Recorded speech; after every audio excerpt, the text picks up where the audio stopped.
session. Can I have a roll call, please? Councilmember Barbie? Here. Councilmember Brand? Here. Councilmember Horvath is absent. Councilmember San Marco? Here. Councilmember Emdy? Here. Councilmember Horvath? Here. I'm here too. Sorry. I know I was Mayor waiting. Haskell. I was waiting. Will you join us in saluting our wonderful flag, please? I pledge allegiance to the flag of the United States of America and to the republic for which it stands, one nation, under God, indivisible, with liberty and justice for all. Let's remain standing in silent invocation for the police officers that have been shot in the past week.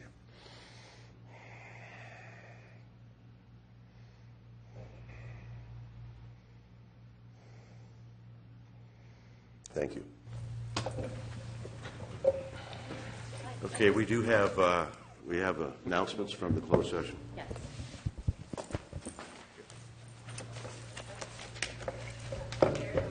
Affordable action on number 1, Bank of America NA versus City of Redondo Beach et al., case number BC 586255. There was a unanimous vote by the City Council to defend that action. Thank you. Okay, thank you. Okay, we have any announcements? Martha? The Dodgers won 6-5. There you go. Bill? Yeah. I wasn't done yet. Oh, you got more? I have more. Oh, sorry. Oh, no, okay. no. I have more. Well, that was the most important thing. The Dodgers Exactly. won. I had to get the most important one out. Okay. Several things. I attended an aerospace council recently, which was very interesting and informative. I will be sharing some of these materials with the rest of the council. All of us are interested in maintaining jobs in our community, particularly in the high-tech field, and creating more of a Silicon Beach atmosphere in our area. So that was very helpful. I also will share later on as I get more information. I ran across an organization that can provide interns to employers in our area. They have grants for this, so it is at no cost to the employer. So I'm going to research this because I think it would be a wonderful thing for our local businesses to be able to use interns, and it's a win-win all around, and it gets paid through by this organization. So I will be checking into that. Also attended a fantastic tour of Northrop for their manufacturing day. Several others of us were there as well. And also learned of some opportunities for our local high school students and how they can get prepared for these careers in the STEM fields and how much they contribute to our local economy and trying to encourage this with our young kids. Last week was the League of California Cities convention in Long Beach, which was my first time attending. Very well worth it for me. One of the best things that I encountered out of many things that I learned, I've been interested in working with our homeless situation along the lines of providing jobs. This has been a concept that has been tried in different places throughout the country, which I know it's a long-term project. It won't be easy to implement, but it is something I'd like to work on. And at this convention, I ran into another city here in California that has been very successful in doing this, and they're willing to come and do a presentation and show us how they've implemented this. So I was thrilled that we were able to work on this and find a solution. Esplanade repaving is moving along on schedule. The Prospect project regarding the water drilling and so forth, Councilman Brand talked about it, has been delayed. It looks like we have another 3-4 weeks as opposed to when it was supposed to finish. Again, this is a county project, not our project, and I will continue to keep you posted on it, but we're not quite done yet. And it affects both of our districts. It goes across Prospect. So that's it for my announcements. Thank you. Bill? Yeah, thanks, Mayor Aspel. So I have a couple things to talk about, too. The coolest thing first, I went up in the Hawthorne helicopter, police helicopter yesterday, and it was a lot of fun. But the reason I really did is because we've gotten a lot of complaints, obviously, about the helicopter noise and who pays for the helicopters, and do they really need to be out there at 1 in the morning circling for an hour. And so, yeah, I was talking to our Chief Kaufman, who came from City of Hawthorne, and they have their own helicopter. And I was asking all these questions. I go, well, Bill, why don't you just go down there and, check it out and have them take you for a fly along? So I did that yesterday. And no, we don't pay for the helicopters when they come out here. A lot of that is through grants through the state and the feds and asset forfeiture. It's a program that Hawthorne started up. Seems kind of odd that little Hawthorne has their own helicopter operations, but they have their own airport, and they've done a great job of making sure that program, it helps us. So, and we had an incident just a few weeks ago, a block from me, where they came in very handy. So when you hear the helicopter up there, it's up there for a reason. They're very sensitive to noise. One of the things they were asking me, because we were hovering over an area just for like 5 minutes, and they were asking me, Bill, do you get complaints for this? And I go, well, probably 15 minutes, yeah. People start to get upset, especially if it's late at night. So they're very sensitive about it. They'll fly at higher altitudes. They'll do what they can. They're thinking about it whenever they're doing that. But, of course, law enforcement comes first. So just know that the noise is there for a reason, and they don't take it lightly when they have to disturb people.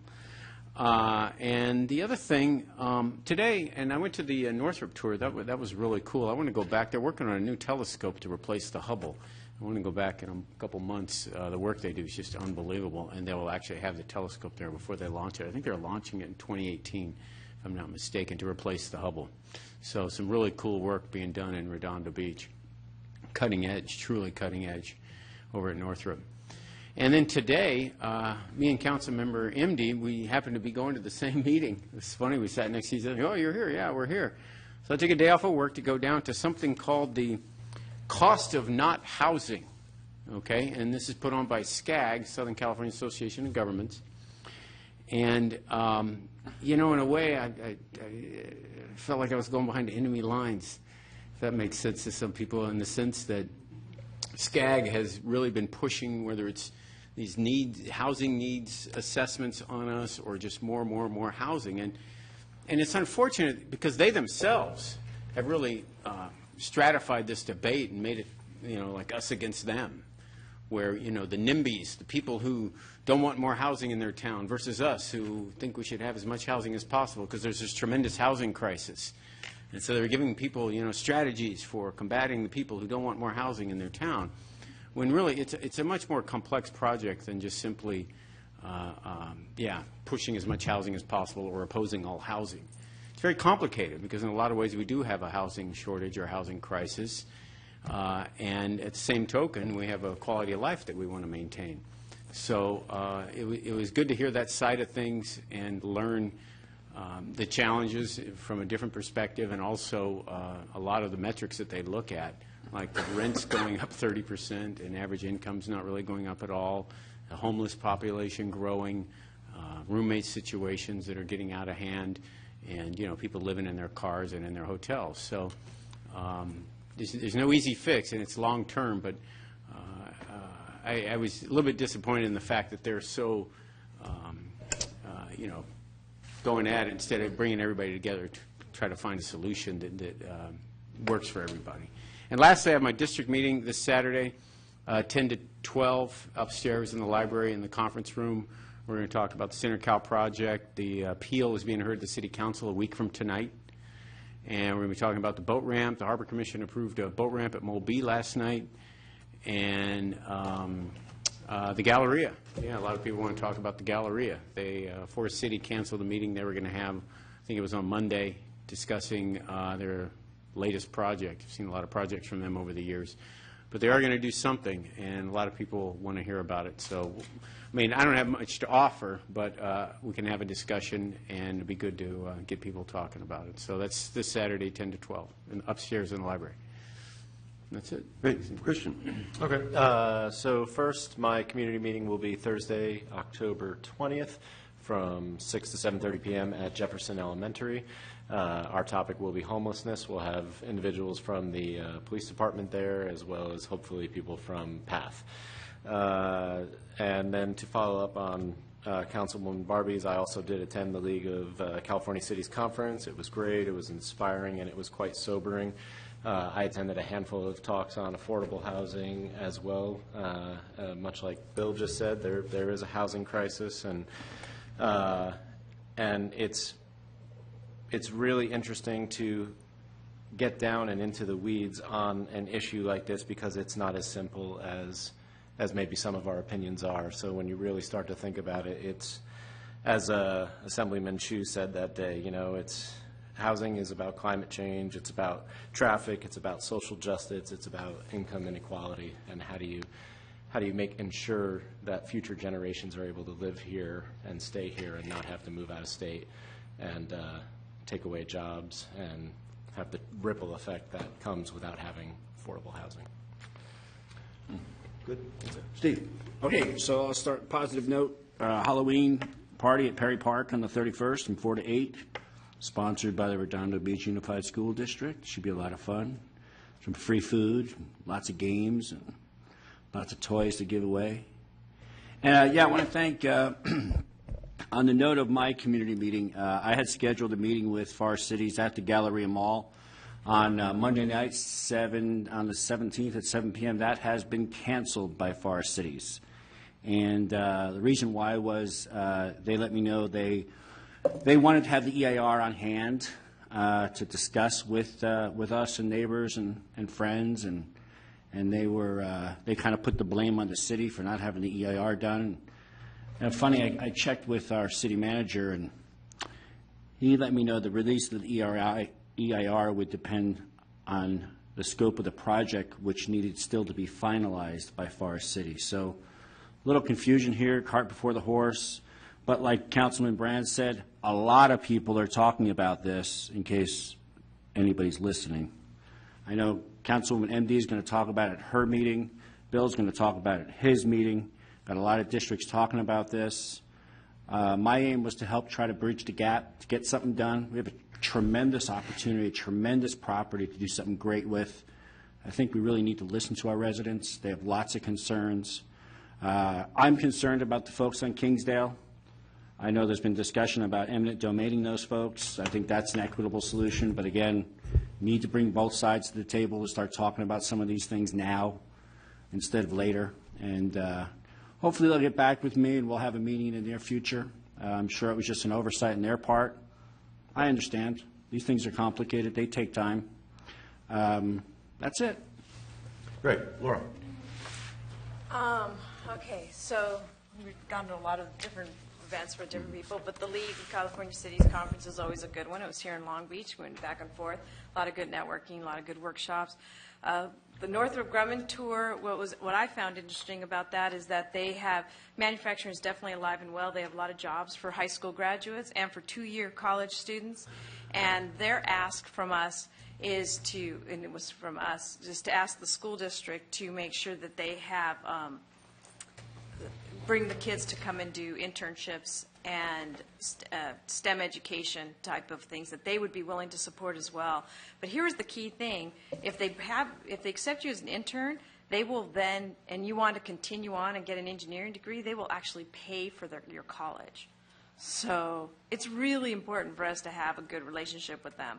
And to segue on, one of their challenges is they need housing for their first and second year engineers because they can't afford to live here. So part of the things that the Galleria Housing I had found was that I wanted to make sure that we had some incentive for the aerospace industries to be able to attract them to provide that kind of housing for them to help support our aerospace and Air Force people that would also use the Green Line. So it all kind of ties in. I was also at the summit, like Mr. Brand said, and it was a very interesting discussion on that, on that as well.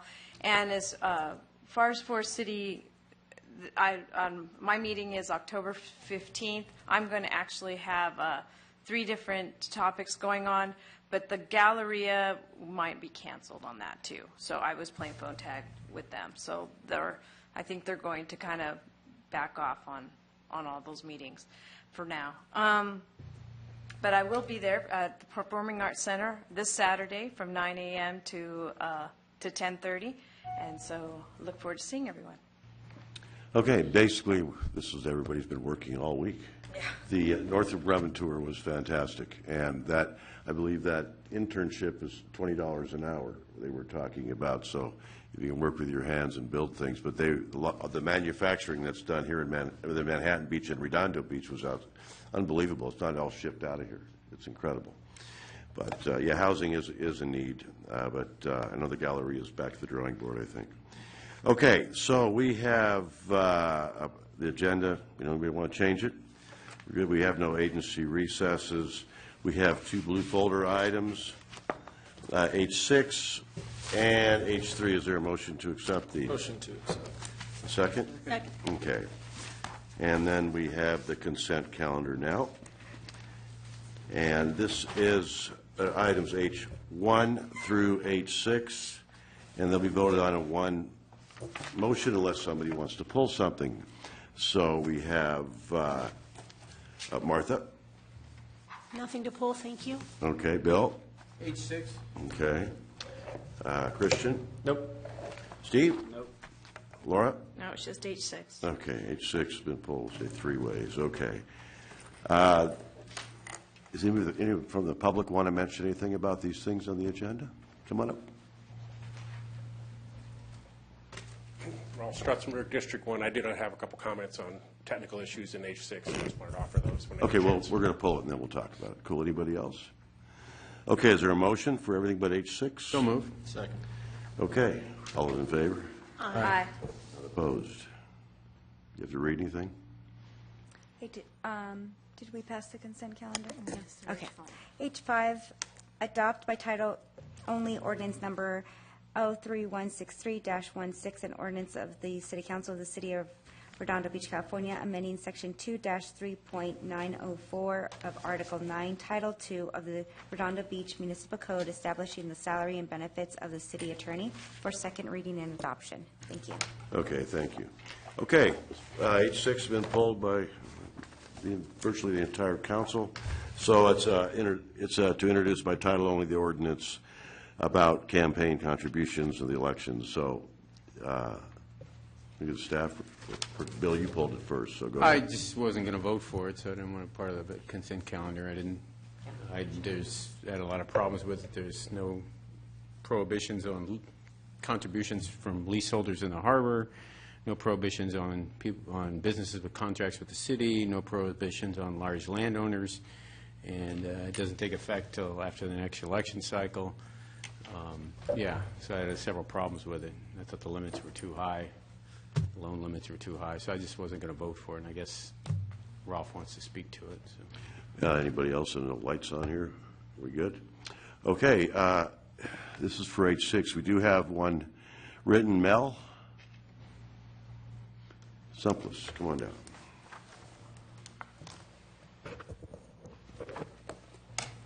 Mel Samples, District 5. Samples, sorry. Samples. Okay, samples, okay. Like free samples. Mr. Mayor, thank you for allowing me to speak. As you know, I've been following this issue since it was brought up in council over 2 months ago. After reading the current proposed ordinance language, I hope that you all vote against it because it only serves to legitimize the questionable behavior shown in the last election. Furthermore, in a clever stroke of the pen, it doesn't even go into effect until after the now looming mayoral election in March. No comment. First, let me talk about loans. Nearly the biggest loophole in the ordinance, since anyone can make the loan and then write it off. But frankly, I don't care, because I'm still going to ask the same question. What's their financial interest? Next, the ordinance proposes to limit personal campaign donations to $1,500 and $2,500 for council and citywide elections, respectively, nearly double what you yourselves discussed. Now, in the last Redondo Beach election, the itemized donation average was $449 for council members and $596 for mayor, roughly 1/3 of the now proposed limits. And as a point of reference, even the City of Los Angeles limits contributions to $1,450 for their citywide elections. So the proposed limits have no basis in reality. It's important to emphasize that the proposed ordinance only talks about personal donations. Let me tell you why this is a problem. Councilman Horvath, you returned the $4,000 donation received from the Pomodoris, but under this ordinance, since you actually received it from one of their companies, you would not have to return it. And you received $3,500 from UA Journeymen and Apprentices and $3,500 from Southern California Pipe Trades, whose members stand to benefit from any major construction in our city. You didn't return these two donations, and under the new ordinance, you wouldn't have to. It's important to note here that you're the only member of the council who received donations from these two unions, and they are each by far the largest donations received by any council member in the last election. You also received $1,500 from the BizFeed PAC and the Redondo Peace Officers Association, also the only council member to receive such donations. Then, Mr. Mayor, your situation is a little different. While Councilman Horvath returned the $4,000 donation, you accepted $6,500 directly from Pomodori's and never returned any of it. This is the one place that the proposed ordinance may have had an effect. You would have had to return $1,500 to stay under the proposed campaign limit. But then again, you received $3,485 from Beach City's brokers and another $500 from the owner as a personal donation. Neither of these would have to be returned under the proposed ordinance, but this is a $3,985 aggregate sum. Also under this ordinance, no one would have the right to question the total of $5,075 that you received from 4 insurance agents or their PAC. In summary, I have 3 key points. The proposed campaign limits are not justifiable. The language regarding where donations come from should include a statement along the lines of donations may not be accepted in aggregate from any person, entity, company, association, organization, or union, including its employees and officers. Thank you, sir. That may have a financial interest in the decisions of the council. Thank you. Okay.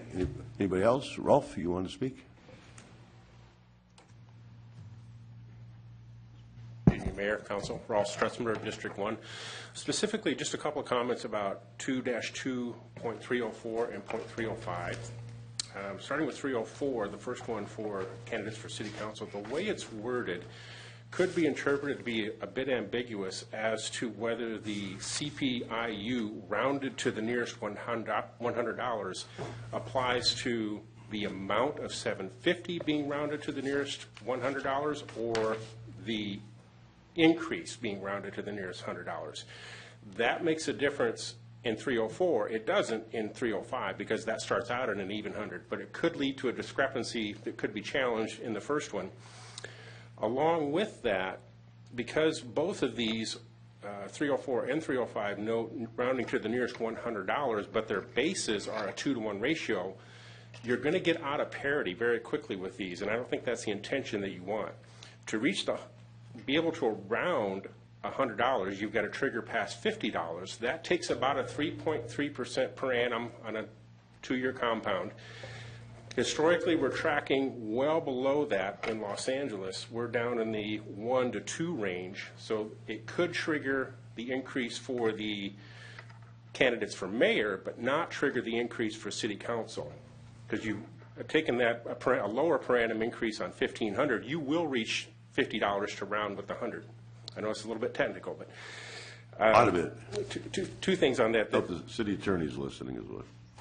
So if you could clean up the wording to make it more specific as to what the increase is applied to. Is it the 750 or is it the 100? That is, what is the CPIU rounded to the nearest 100 for the change? Although I would offer that overall, I think you could clean all this up if you changed the nearest 100 under 2.304 for city council to $50. Then both of these limits are a 2-to-1 ratio between the city council and the mayoral. They will be triggered at the same time. Some years they may not be triggered, but if they are triggered, both will be triggered, and they will stay in parity that way. I would offer that as a pretty easy fix from what I see to clean it up and keep it in parity. Okay, thank you. Thank you.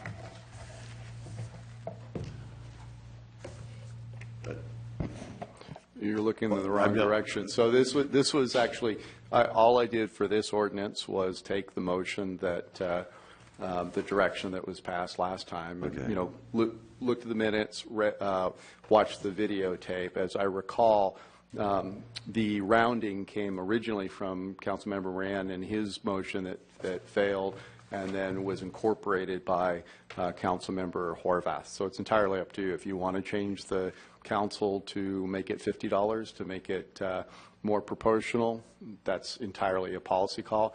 The only change I made was there was direction regarding making it illegal to use the city logo. As I told you at the time, I was unaware of.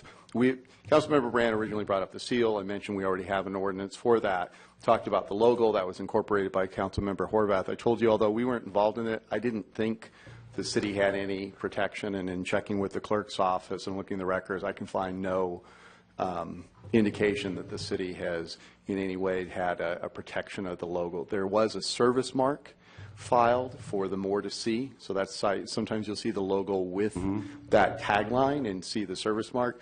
But when you often see the logo by itself, there is no such protection. That's the only modification I've made from the direction. So it's entirely a policy call if the council wants to go forward as is, or to change it to $50 for the council, and then you do have that proportion that Ralph is talking about in terms of when the CPI would trigger it. Entirely a policy call for you. Okay. Bill? Yeah, just one other reason I wasn't going to vote for this was because the election cycle goes 6 months beyond the election date. So people can contribute to the campaign after the election is over. And that's what often happens. Once somebody wins, then all the money starts pouring in and everybody starts trying to curry favor from the new elected official. So where were those people before the election? They really weren't interested, but boy, they get their wallets out when they find out somebody's actually in a position of power. And those election cycles should end the day of the election. You shouldn't be able to continue to take contributions. So that's the other reason I'm not for this. Okay. Laura? All right, so once again, I'll state my position on this one more time, is that this, all it's going to hurt is anybody who's not supported by the PAC. If you are an average person who wants to go campaign and you put these kind of limits on, meanwhile the PAC gets to spend as much as they want, they can get as much as they want in contribution, and you as somebody who's not supported by a PAC will get penalized. And so I'm totally against this until Citizens United gets overturned. And once Citizens United gets overturned, by all means, then we should put in campaign finance reform to make that completely on an even playing field. But until that happens, all you're doing is penalizing that individual person. So my experience isn't the negativity that's said by some of these other council members, is that I have found my experience is that people want to find people who are more like-minded like they are, and that's who they contribute to and want to have be on the council. It's not the other way around where they're trying to curry favor. That's not been my experience whatsoever, and I haven't seen any evidence of that in any way, shape, or form. The reason why you can find out who donated is because it's all public. So by all means, if we're going to vote on something that somebody else has contributed highly to, then by all means, there should be a discussion on whether they should recuse themselves from that. But that's the whole point of these 460 forms, is so that they're public, everybody understands who's there. The people donate because they want their candidate to be elected. It's not because they're trying to curry favor or there's anything nefarious going on. And in the meantime, in order to curb this nefariousness that's supposedly going on, you are going to penalize the exact person you want to be able to run for council, someone who's not necessarily in the in crowd, someone who doesn't necessarily have all the connections. And to limit loaning, so now you don't want anybody to accept money. You don't want, they're not accepted by the PAC, and in addition to, you're not allowed to loan yourself money either, so you're not allowed to pay for your own campaign, you're not allowed to get money from anybody, and you're not supported by the PAC. How do you expect them to run a campaign? How do you expect them to do that? So I'm totally against any kind of thing until Citizens United gets overturned, and then by all means, we should then level the playing field for everyone. Steve? I'm not going to be negative. So for the most part, I'm glad that we're doing the campaign finance reform, like Manhattan Beach and Hermosa Beach and Torrance and lots of other cities in Los Angeles. But I'm going to vote against it because I really think it should take effect once we vote on it. Filing hasn't started yet, so I really am against this because I think it should start as soon as we vote on it, not, a year from now or whatever, 2017. And I have no problem with campaign finance as it relates to my campaign, and wish it was part of it. That's it. Okay. Christian? Yep, so I'll just move to make an amendment to this to change 2.2-2.304 CPI-U rounded to the nearest $50. That's a 2.2304. Okay.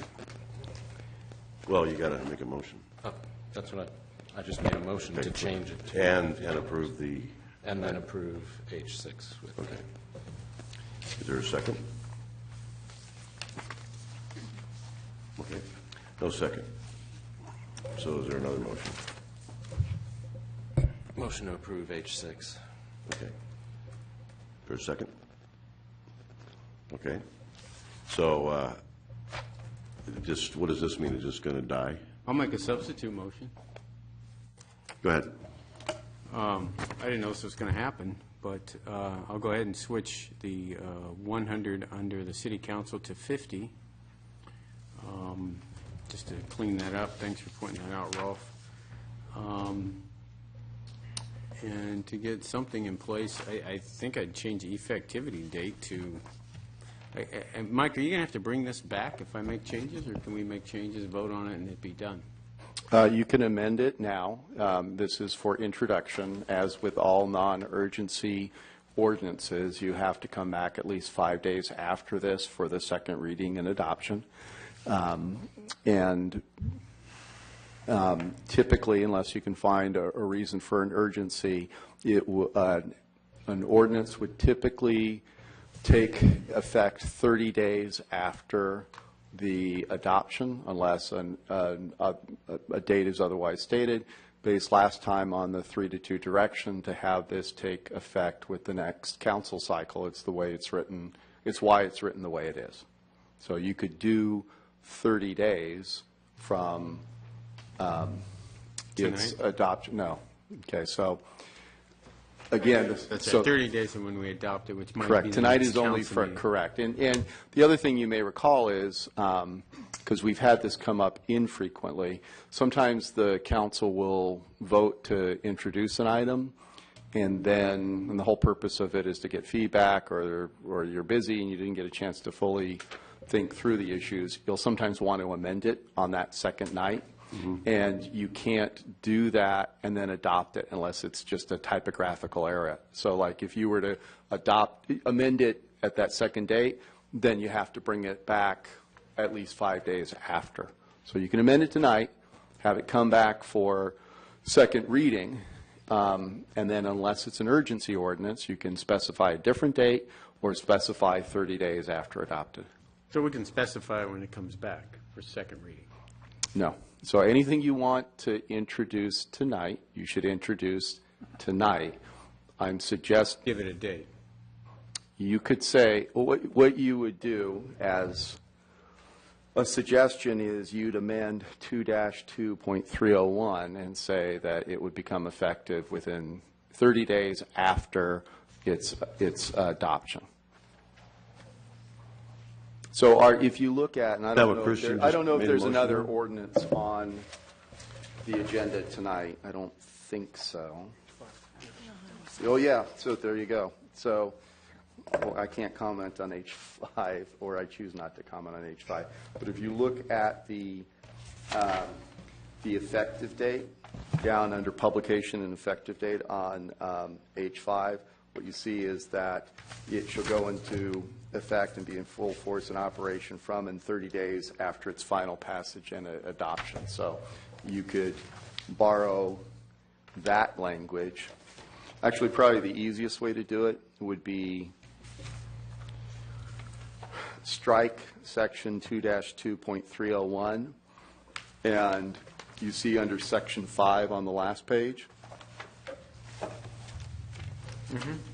you would cut and paste verbally the language from section 4 on item H5 if you want it to go into effect 30 days after the Oh, I see, okay. Well, I'll make that amendment, but also part of my amendment would be to, I don't know if it's going to happen, prohibit contributions from leaseholders with the city, land leaseholders with the city, prohibit businesses with contracts with the city. I would want to say businesses either contracting or with bids currently being evaluated, as well as large landowners. But I don't know how you define large landowners. Certainly AES would be one, Northrop would be one. maybe I should just say, So either you're wordsmithing this, or you're bringing it back, you're giving me direction to come back with something. It might be easier Okay. to see if you have 3 votes to do this. I know, I To was thinking that, return, why should because. I do this? Yeah, you have to quantify what a large is. Well, and that But becomes the beyond thing. So that, like, 'cause I got remember, these other things like effectivity and election cycle should end the day that the election is certified by the clerk. correct. So the thing is, as you recall, these were all discussed last time. The direction was 3-2 to direct me to bring it back an ordinance in keeping with your direction. Again, the one thing that I had to delay was looking at the logo thing. So you may want to see if there are 3 votes to do an ordinance, 3 votes not to do an ordinance, 3 votes to do the ordinance that you want. If that's the case, if it's a substantive difference, like clearly yours, Well, or it's a substantive difference. substantive differences, you'd want to see if there are 3 votes to direct me to bring back an ordinance. It Well, I can do that probably- just by making the motion, right? Correct, and it would probably be, November 1st. We just don't want to add anything, I think, to the 18th. And if there aren't 3 votes for that, then the question is, are there 3 votes to pass this now? Do Correct. anything.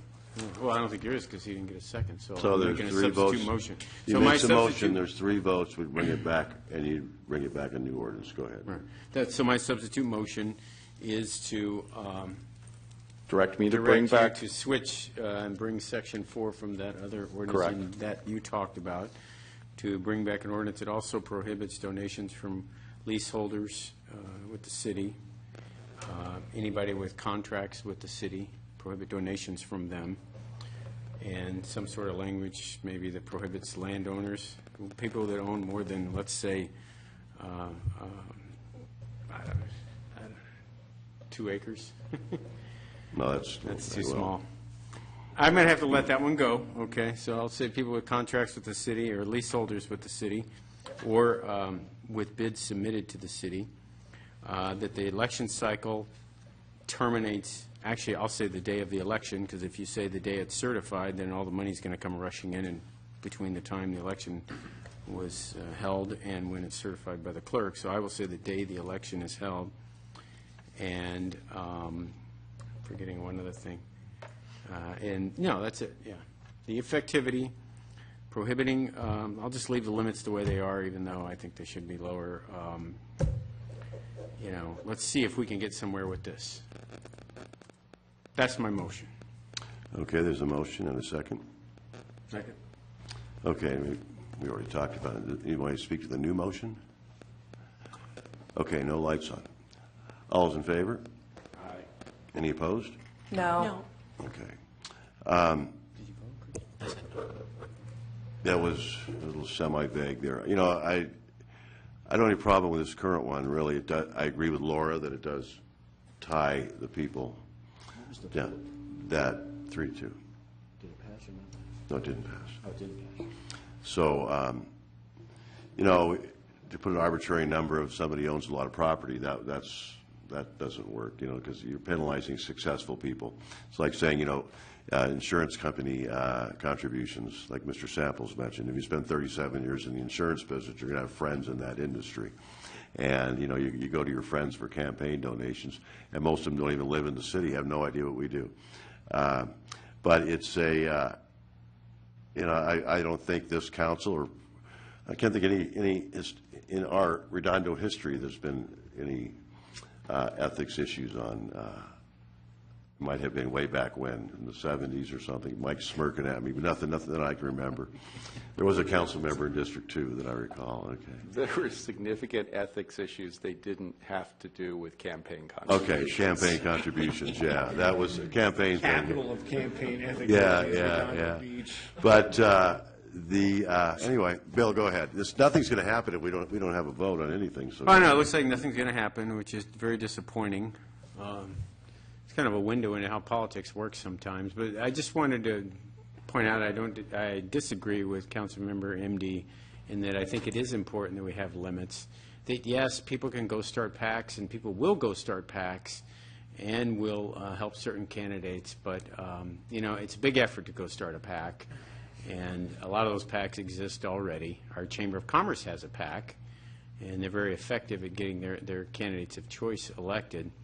But when it comes down to it, you have limits, and if you prohibit, for instance, people trying to do business with the city, people trying to get zoning changes like the poor Namdaris, right, and giving big money to elected officials like the mayor, things like that, whether it's a quid pro quo or not, it looks really, really bad.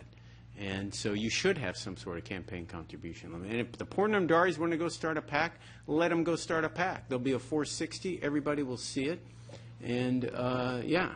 So I really do think it's important that we have individual limits. That's why they have them in about every other – well, I shouldn't say that. I was shocked to find out that about, 65% of the cities in L.A. County don't have campaign contribution limits, right? But we do here in the South Bay. Torrance has them. Manhattan has them. Hermosa has them. Yeah, and so Redondo Beach kind of sits out as the city in this area that is not going to have campaign contribution limits, it looks like. So, Well, you know, that's all. We'll say nothing's going to happen. You have, everybody keeps coming back to the chamber. You know, the thing is, we have 460s. The public has to know this. It's all public. And if you are worried about getting a campaign contribution from somebody because it'll be scrutinized, then you don't take it. But it's out there for the public to see. When they talk about the chamber controlling elections, on the last mayor's campaign, if you'll check the 460s, Matt Kilroy and I competed against each other, and Redondo Chamber gave each one of us $500. Of course, if you look at certain blogs or whatever, I think it's up to $40,000 that they gave, but it was $500 each, and there was no PAC 3 years ago. So you can see people make things up, and they take social media and blogs and they think that's gospel. But the 460 are what gospel. And if you don't treat those the right way, then there should be repercussions. But there's no PACs here giving money out to any individual candidates, especially the chamber. They haven't. They just recently formed their PAC. So I know you can look at Matt Kilroy's 460s too, and they were the same as mine. So anyway, I think we're making a problem where there isn't one. You know, you need to make sure that your paperwork is in order, and that's all, and that's filed on a timely basis. Anyway. Laura. Just to clarify, all those cities put in their limitations before the Citizens United case. And so, again, if you overturn Citizens United, be happy to put in limitations so that it's a level playing field. I just object to it not being fair to that person who's the underdog in these races. That's the only. Just to be clear on that. They didn't put them in after. No one put in their limitations in after the Citizens United case. Yeah, and another thing, you know, you can have nothing but people that are well off running for office because they're the only ones who can afford to underwrite their own campaign, loan or not. So it takes away a lot of the an individual effort. I think you mentioned that if you don't have the ability to loan or give yourself money. Okay, Bill. Well, you mentioned the chamber PAC. The chamber PAC spent $28,000 getting Christian Horvath elected. Boom. So to think that, you know, they don't have some sort of influence in our locally elected officials is just ridiculous. That's a lot of money. And, you know, money from landowners. I mean, it looks really bad when the landowner behind the AS site donates $6,500 to your campaign, Mayor Aspel, and then you roll out a rezoning a year later for their property, and you don't tell us that you took this money from them. It looks really bad. Roll on your rezoning. I filed my paperwork. You didn't. Okay. Anyway. Yeah, Barbara, they don't give money to me, folks, actually, and I don't take money from Barbara, leaseholders, and I don't Martha. take money from Athens Services either. Okay. Now, does anybody else want to talk? Go ahead. Your light's on again. Oh, it had been on earlier. It was regarding the conversation regarding 460s. Not only do we have the Citizens United that has been spoken about at length here today, which is our real problem when it comes to PACs, but we have plenty of legislation in the Capitol and the state, plenty of bills to try to correct the situation with PACs. And as I stated months ago when this came on, I also believe this is what needs to be dealt with as opposed to doing a premature changing of individual campaign contributions. But what we did do since the time I've been on council, which I find is much more important and relevant, particularly for the public, is the transparency of the contributions to candidates. Remember that we passed and we engaged with a vendor that beginning on the 1st of January, all of our 460s forms will be online for all of you to look at. You no longer have to go into the city clerk's office and request for 60 forms and eventually get these back to you. You will be able to go online with a stroke at your keyboard at home and see exactly who is receiving what. This is very timely because then if you do have an issue with who a candidate happened to receive money from, don't vote for them if you have an issue. Exactly. And if you believe that this is unethical in any way. I believe transparency is really the way to solve the issues of people understanding who they're getting elected and why. And when all of us know that whoever we take money from will be up on the internet shortly for all of you to see, perhaps we might do things differently. So I believe transparency is the way to go. I supported that. I'm glad we got that through, and it is now part of what we're doing beginning January 1st. Okay. So we are going to move on. Is there, unless there's one more chance for another motion? No. Okay, moving on. Now, we have Mayor? public participation. You want to read something? The Okay. title. Wasn't it passed as amended? Or No. That's it? Okay. We have public participation on non-agenda items. So it's item J, and I have no written request, but anybody can come down here and say anything you want. Up to a limit. Come on down.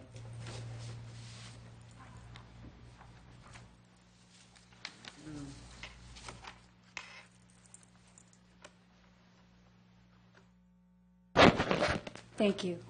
My name is Susie Royds, Hi. and I represent the Galleria Initiative Group. We have been participating with Forest City and the Galleria redevelopment project. We have concerns about the project and everything that they propose to do, namely adding 650 residential apartments or condos, whichever the case may be. Even if you knock that number down to 400, the impact to the traffic on Kingsdale Avenue, Grant Avenue, 182nd Street, all the surrounding areas, these residents are going to need to access their homes from Kingsdale Avenue. They are not really going to come from Hawthorne Boulevard, and they certainly aren't going to be able to exit the Galleria property onto Hawthorne Boulevard. You literally wait 2 to 3 signals to get out at that intersection. So that having been said, we're also concerned about the impact to our schools, namely Washington School would be the immediate elementary school that these children would be slotted. Any children at those residences would be slotted to go to. At this current time, that school only has 1 bathroom per 3 kindergarten classes. So clearly, if they're going to have more students, then there's going to have to be a redistribution of funds to help that school upgrade its premises. And in addition to that, you know, these kids are going to have transportation to and from their schools. So that's going to mean the parents coming out onto Kingsdale, up Grant. So the traffic clearly is going to be an issue. So the reason I'm here is we had a meeting scheduled with Forest City that they requested. We attend. I had RSVPs for almost 100 people. And as of today, we just got notified yesterday that they decided to cancel this meeting. And they're claiming that it was due to the EIR not being finished. Now, that was never supposed to be the premise of this meeting. It was supposed to be to talk about what their plans are, the project, to discuss it with us, see if we can come to some kind of conclusion as to what would work with the fabric of the community, what they can do to mitigate the traffic problems, you know, suggestions. So I'm taken aback as to this sudden cancellation, it took me all day to contact all these people that had RSVP'd to let them know, please don't show up. And my question is, what is the status on the EIR report? Is it contingent upon Forest City? I'll extend your time another minute. Go ahead. Your red light's on, but go ahead. Oh, for a minute. Keep talking. Keep talking for a minute. Yeah, this is basically it. Is the EIR report contingent on Forest City submitting their project perspective? We're going to have to find out a lot of things. We have the meeting getting canceled and everything. Who knows? Yeah, I'm not a they're mind getting reader, back so- saying, well, the EIR report isn't final because, and so. They're in a state of flux. I know that. I don't think they have any idea what they're actually doing. I think we're still waiting for the scope of their project Yeah. to be finalized Okay. before the EIR. And so completed. basically, they haven't submitted that? You can ask Joe, the city manager. I'll let you go ahead. I know we're not supposed to be doing this, but just one question. Thank you. Yeah, I can talk Thank you. just very briefly since it's not on the agenda, but the environmental impact report, the analysis that the city does is with a consultant selected by the city, paid for by Forest City, owners of the Galleria, through a reimbursement agreement. That analysis looks at the environmental impacts of their project and alternatives. At this point, the analysis is not done. Also, their project, I think, and I don't know with certainty, but the reason why they may have postponed your meeting is to deal with what they've heard from the community. They may be changing their project and need some additional time in order to respond to what they've heard from the community. So I wouldn't take necessarily the postponement of the meeting as necessarily they're not listening to you. I would take it as they need more time in order to refine their project.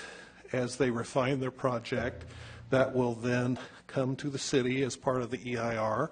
We'll have to do the analysis on that and the alternatives. And so, it's more time from what I'm gathering in order for them to refine exactly what they want to do as their preferred project. And then that will be incorporated as part of the EIR. Okay. So I hope Thank that's you. helpful. Right. Thank you. Thank you. They shouldn't be canceling meetings. Go ahead, Steve. Yeah, they specifically said, and I can read the email, they canceled the meeting because the city had not completed the EIR. So it really sounded like they were throwing it in our court. And as we talked about, until the scope of their project's done, we're not going to complete an EIR. So I was really confused, and I don't know what to think, but other than we need to reschedule and get this thing on track and try and build this bridge to the residents nearby so that, again, we could do something magnificent with this property. Mm-hmm. Yeah, we certainly don't want this to turn into another waterfront kind of thing. It's going to, I know, we'll find out what's going on. Anybody else have anything to say?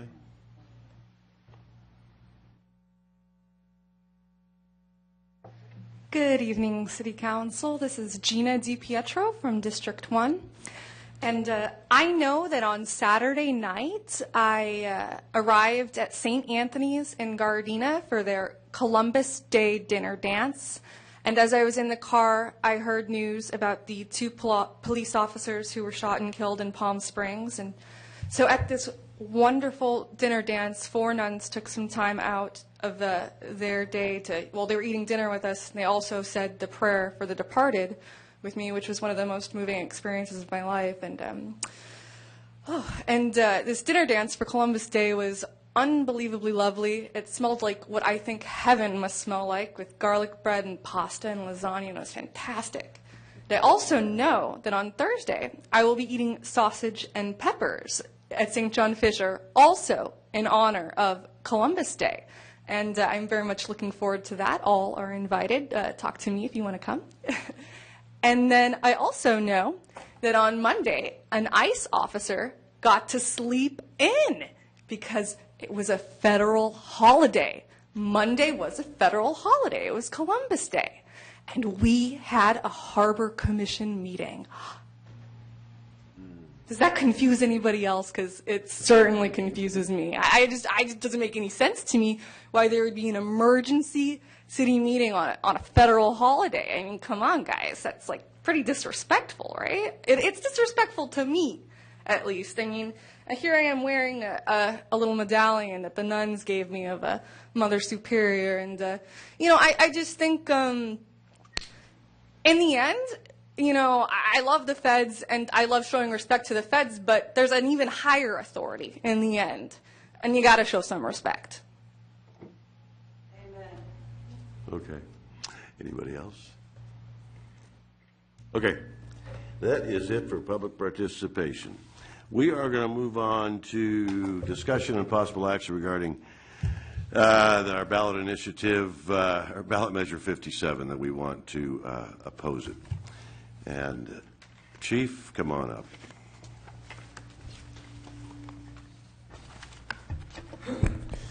Good evening, Mayor and Council. At the October 4th meeting, council members expressed some concern over this ballot initiative that'll be on in November, Proposition 57, and asked for staff to come back with a resolution in opposition for discussion. Sorry, go ahead. Oh, no? We're making a motion. Go ahead. Oh, you're making a motion? No, go ahead. I'll keep it brief. You make a motion. Yeah. Yeah, you guys all read the executive summary. You want us to oppose it? Wait, let him talk. Go ahead. Yes. And why do you want us to oppose it? Yeah, go ahead. So in the executive summary, I will summarize the executive summary in that there are a few provisions in this proposition that are of great concern to public safety, and I would like to bring it to your attention. The three are the parole eligibility changes that the proposition will amend, the authority to award credits to prisoners, and the juvenile transfer hearings. All of those three, they're explained in detail in the executive summary, but essentially what we're going to be doing is releasing more people from prison out onto the streets in our community. It will save the state money, but the fiscal impacts to public safety in the city of Redondo Beach will most likely go up greatly. Our recommendation is that you pass the resolution to oppose. No, that human waste that shot the two officers in Palm Springs, that person was out on parole or early release from the other propositions that were passed? On parole, and I'm not sure what I read was, I don't know exactly under which proposition, if AB 109 or Prop 47 was in effect for that person. And the same to be said for the person in Palmdale or Lancaster? I'm not not a sure. rap sheet as long as my arm. Yes, so but I'm not sure of the exact effect on that 47 or AB 109 had. But what I can tell you is that this proposition coming so soon on the back of those two changes is really an additional thing that is going to greatly hurt our communities. Right. I'm not up here to say that incarceration is the answer, but obviously letting everybody out without proper supervision, it's done on the backs of our community members, and there's a price to that. I agree. Laura. And just to be clear, if this passes, Proposition 57, there will be immediate release of 25,000 prisoners. Immediate release. So couple that with Prop 47 that passed a few years ago, this would be devastating to our community, and I urge everyone to vote no, and I hope the council will support and not, well, I guess we need to let the public speak, but I would definitely make the motion that we oppose Proposition 57. Second. Yeah, I don't care if they're overcrowded in prison. They can put them like rats in there as far as I'm concerned. Put more in. Okay. All those in favor? Anybody in the public want to say anything? Come on down, Malik.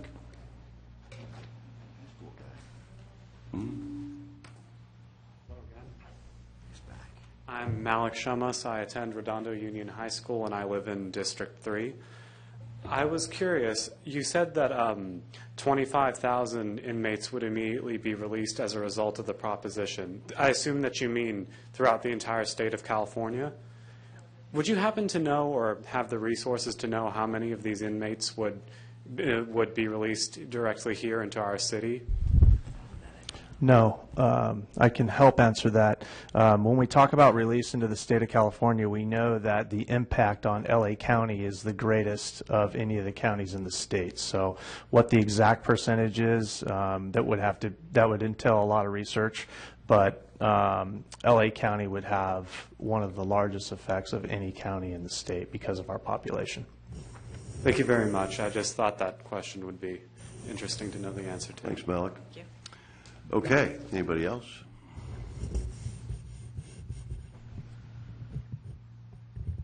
Hi, I'm Gina DiPietro again. Thank you guys for writing this letter of opposition.